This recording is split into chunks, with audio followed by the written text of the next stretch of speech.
নমস্কার বন্ধুরা, রিঙ্কু কিচেনে আপনাদেরকে স্বাগত জানাই। চলে এসেছি আজ আমি নতুন একটা রেসিপি নিয়ে। আজকে রেসিপি হচ্ছে ময়দার সন্দেশ বা বরফি।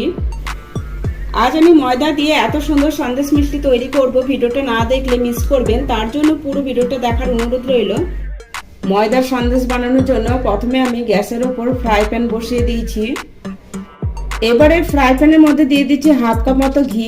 আপনারা ঘিয়ের বদলে বাটারও ব্যবহার করতে পারেন বা তেল ঘি মিশিয়েও এই সন্দেশটা বানিয়ে নিতে পারেন। ঘিটাকে ভালোভাবে মেল্ট করে নিয়েছি। এবার দিয়ে দিচ্ছি 1 কাপ মতো ময়দা, আর এই সময় গ্যাসের ফ্লেমটা লোতে করে দিয়েছি।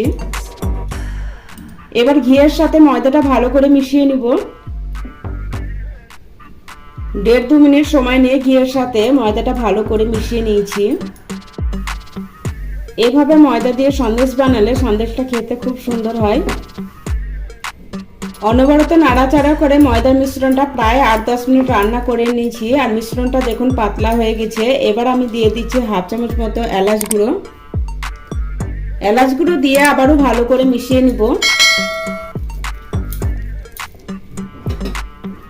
এলাচ গুঁড়োর সাথে ভালো করে মিশিয়ে নিয়েছি। আপনারা চাইলে সন্দেশে অল্প একটু লবণও ব্যবহার করতে পারেন। এবার আমি গ্যাসটা বন্ধ করে মিশ্রণটা হালকা ঠান্ডা করে নিব। মিশ্রণটা চুলা থেকে নামিয়ে নিয়েছি, আর একদম পুরোপুরি ঠান্ডা করা যাবে না, হালকা গরম থাকা অবস্থায় দিয়ে দিচ্ছি হাফ কাপ মতো চিনি। চিনিটা আমি অল্প অল্প করে দুবারে দিব। চিনিটা মিশ্রণের সাথে ভালো করে মিশিয়ে নিব। বাকি চিনিটা দিয়েও ভালো করে মিশিয়ে নিব, তবে মিষ্টিটা আপনাদের স্বাদ মতো কম বেশি করে নেবেন। তবে আমি চিনিটা মিক্সিতে গুঁড়ো করে ব্যবহার করছি, আপনারা চাইলে শিলেও গুঁড়ো করে নিতে পারেন। এবার আমি মিশ্রণটা সাইডে করে সন্দেশটা সেট করার জন্য একটা এয়ারটাইট কন্টেনার নিয়ে নিলাম। এয়ারটাইট কন্টেনারে অল্প একটু ঘি ব্রাশ করে দিব। খুব সুন্দর করে ঘি ব্রাশ করে নিয়েছি। এবার এই মিশ্রণটা এয়ারটাইট কন্টেনারের মধ্যে ঢেলে নিব।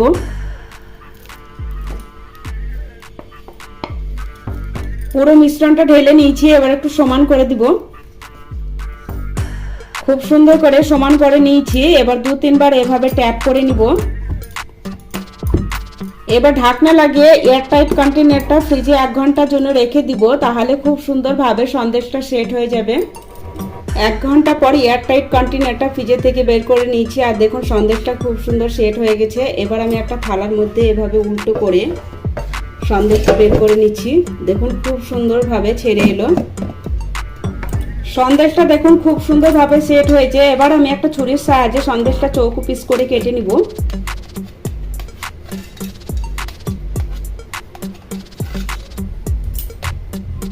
চৌকো পিস করে কেটে নিয়েছি। আমি একটা সন্দেশ আপনাদের তুলে দেখাচ্ছি, দেখুন কত সুন্দর হয়েছে। আর এই ময়দার সন্দেশগুলো খেতেও খুব সুন্দর হয়। আমার এই রেসিপিটা ভালো লাগলে লাইক, শেয়ার, সাবস্ক্রাইব করে পাশে থাকার অনুরোধ রইল।